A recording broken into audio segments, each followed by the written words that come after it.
Kemudian dalam perkembangannya, pasca pemikiran-pemikiran sosialis utopis ini, eh, di Jerman khususnya, sosialis makin berkembang setelah Karl Marx mengajukan teori-teori dan analisis berdasarkan kelemahan sistem kapitalisme yang makin memperburuk kesejahteraan kaum pekerja.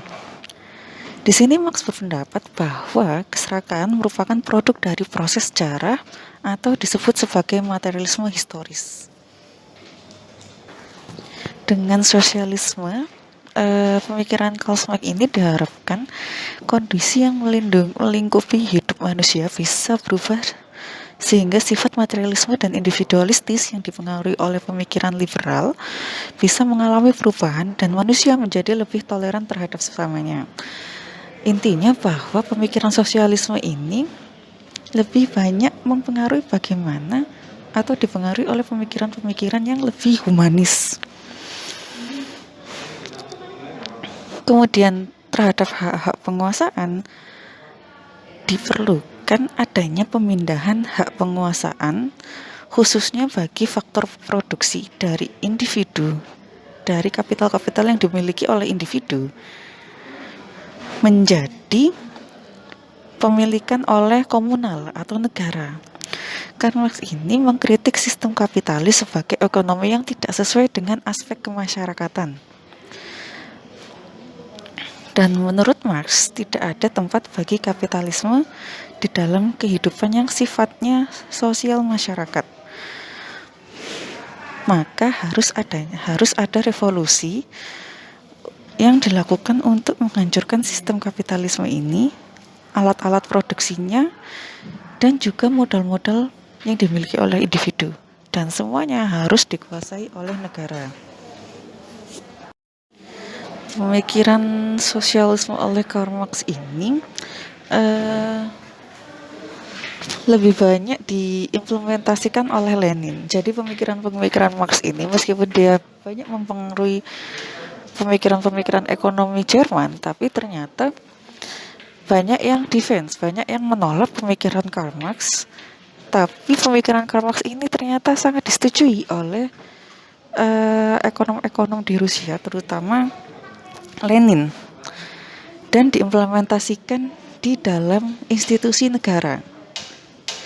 Diadaptasikan untuk bagaimana mengelola ekonomi suatu negara.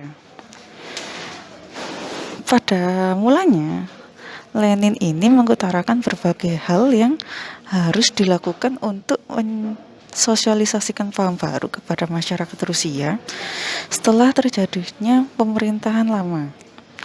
Di antara lain yang pertama adalah menggunakan propaganda bahwa komunisme adalah partai rakyat.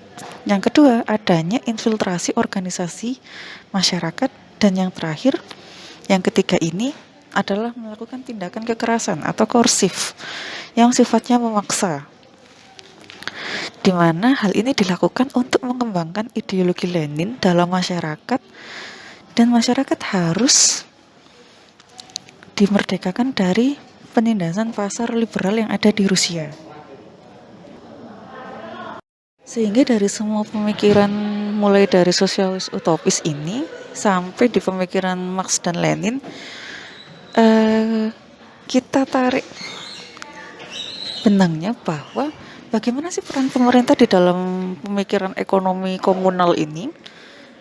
Pemerintah atau government ini adalah centralized planning atau perencana tunggal, di mana pemerintah harus berperan sebagai policy maker, melakukan aktivitas ekonomi atau the economic activity, mengontrol pasar, kemudian mengorganisasi semua bisnis atau semua perdagangan yang dilakukan oleh pengusaha. Pemerintah harus mengintervensi keseluruhan dari kegiatan-kegiatan ekonomi yang ada di negaranya. Hal ini dilakukan sebagai bentuk jaminan pemerintah terhadap